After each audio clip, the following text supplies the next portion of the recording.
Of course, I should say that femoral acetabular impingement is the reason for the increasing interest in arthroscopy in the last few years. Femoral acetabular impingement is considered a bony,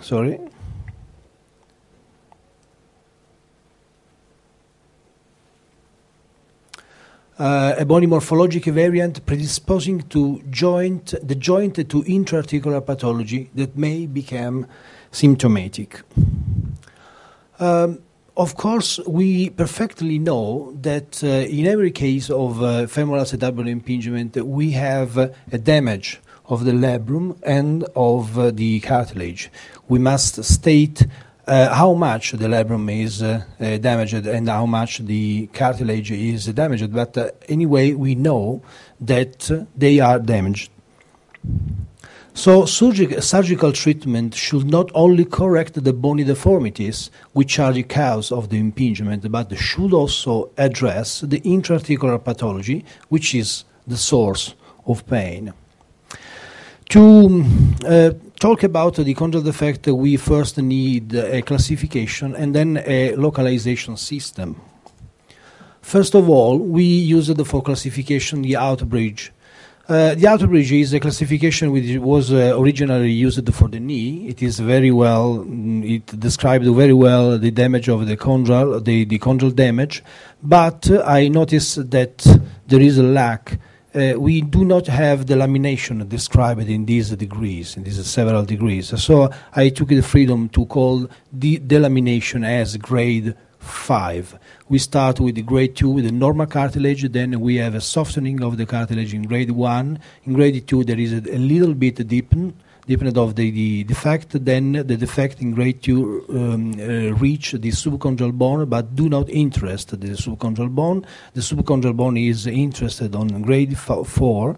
Grade 5 is just a delamination. It means that we have a perfect layer of cartilage, of fibrocartilage, which is not interrupted, which not expone the subchondral bone, but it is intact and it is detached.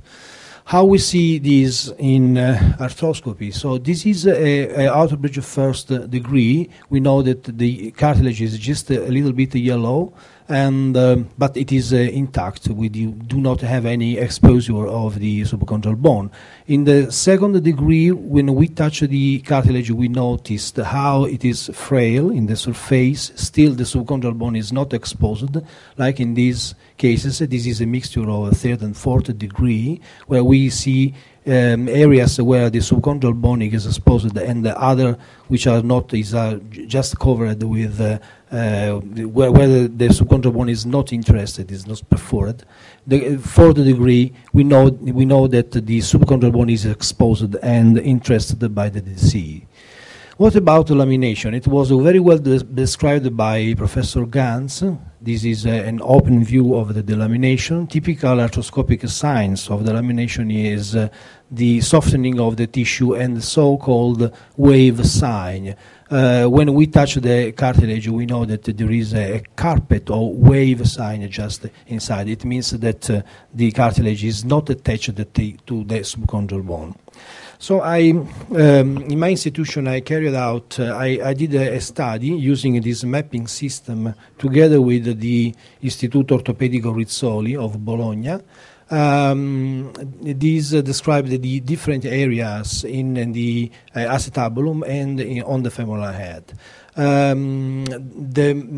want to mark that each area, this is the posterior A0, B0, E0, sorry, and it is important to see the peripheral area, which I call the 0 area, and the inner area, which is the one line, the one area. This is important for what I will explain later. This prospective study included 113 patients. And as you see, the femoral acetabular impingement was prevalent in the diagnosis. In the femoral acetabular impingement, the CAM type was prevalent, and the pincer type was 11%, and the combined was present in 17% of cases. As you see here, I differentiated the chondral lesion, the incidence of the chondral lesion that we found between acetabulum and femoral head. The femoral head is much less involved in the chondral defect, and delamination is a very frequent lesion, and it was exclusively present on the acetabulum in these series, as you see in this chart too.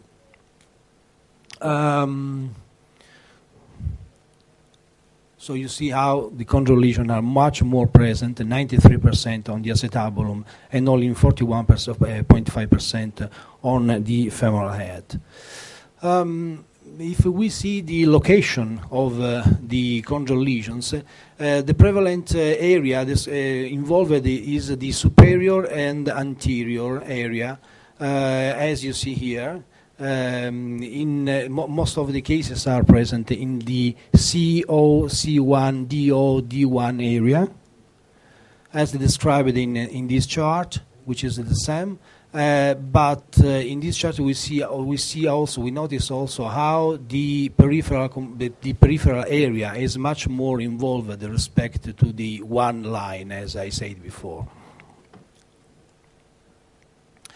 This other chart is very interesting because show this peak with the fourth we have in the BO, so this area, peripheral but posterior area, an increasing of 4th degree chondral lesions on the acetabulum, and it is related to the pincer type, is more frequent in the pincer type. For the mechanism of the movement of the femoral head. So in the pincer type we have much more presence, chondral defect present in the posterior area. What about the femoral head? Most of the area involved are the superior and the anterior, as it was expected, and this is the chart showing how in the C area, the superior one, and the anterior, the B1, chondral defects are much more present than in the others. These areas show the same, and you see defect of the 3rd or 4th degree are always present, much more present in these areas, in these two areas, anterior and superior of the femoral head. So since 2000, I started with treating of the chondral defect with the using the biotechnologies, and in particular I used this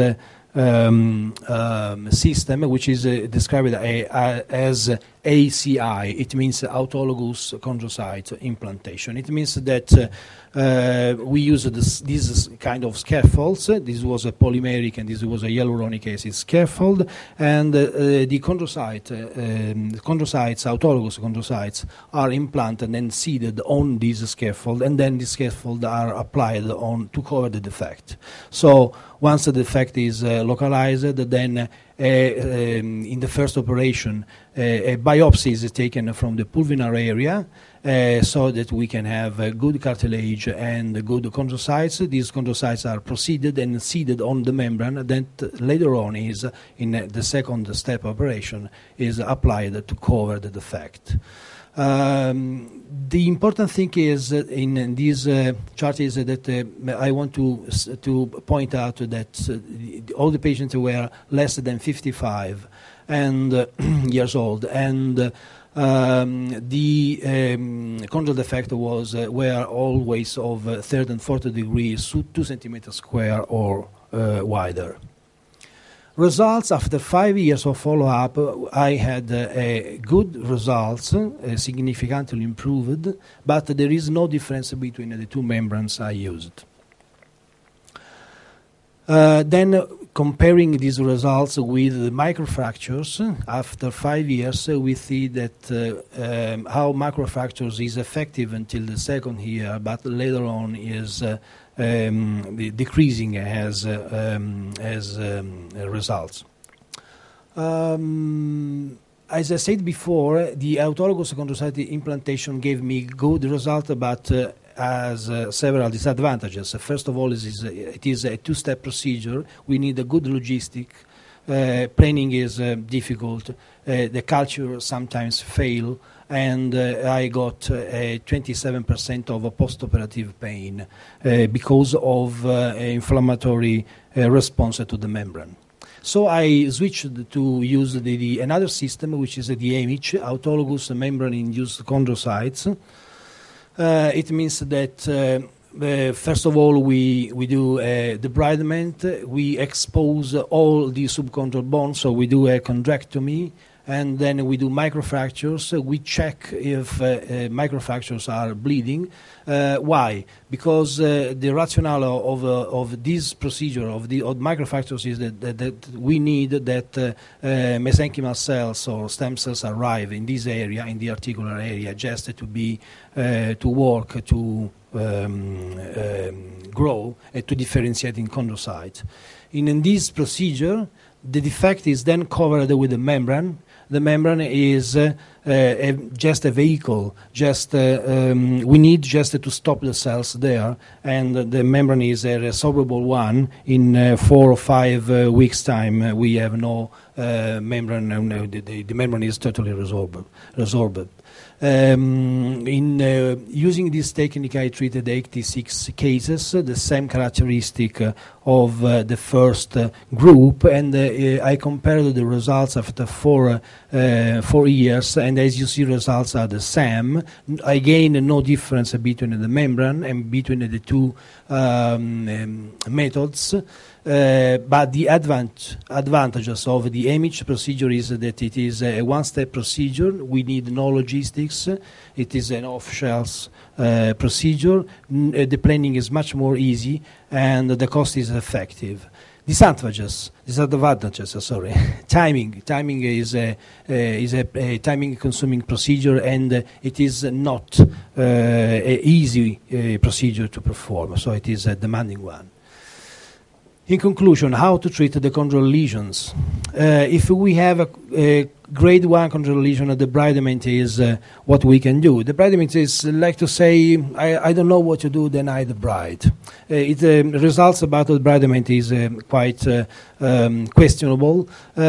I'm recently using much more the radio frequency, using the thermal effect of the radio frequency. I'm using not to touch the cartilage with the probe, but just to be just in front of the cartilage, and so that I can have the thermal effect of the radio frequency, not damaging the cartilage, the cells. In grade 2, the debridement is still questionable. Microfractures sometimes is good to perform. Radiofrequency is the choice, I think, the first choice treatment. Grade 3, microfractures must be, anyway, is our cornerstone. The AMIC procedure is very, very promising in my hands. Grade 4 again. In grade 5, as was described before by Richard Field, is very important to do microfractures, but only of the subchondral bone. This is the labrum, this is the cartilage layer, it is intact, so the microfractures are performed only down between the layer, the cartilage layer, and on the subchondral bone. In some cases are described by Mr. Wheeler, by Richard Field before. We can inject in this area a fibrin glue. The future. I think that in the future we must take care about biotechnologies, so growth factors, platelet concentrations, tissues, stem cells, and cell therapy must be taken in big consideration. Thank you very much indeed. Thank you very much, Andres. Excellent. Thank you. We have our next speaker now who's going to take us outside the hip, Dr. Emmanuel Onderaat from Belgium, who's described a technique for extra-articular hip arthroplasty.